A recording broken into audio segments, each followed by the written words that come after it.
পাপীদের মধ্যে ভালো কে? ক, যে গুনাহ করে ও দান করে। খ, যে গুনাহ করার পর তওবা করে। গ, যে গুনাহ করে এবং তা গোপন করে রাখে।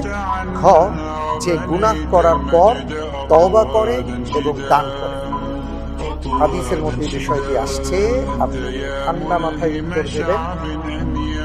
আলহামদুলিল্লাহ, এর উত্তর হবে ঘ, যে গুনাহ করার পর তওবা ও দান করে। ঘ লক করে দেব। লক করে দেয়া হোক ঘ, যে গুনাহ করার পর তওবা ও দান করে।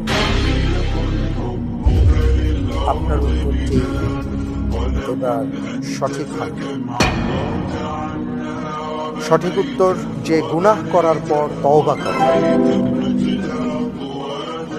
হাদিসের মধ্যে বিষয়টি এসছে, পাপীদের মধ্যে তিনি হলেন উত্তম।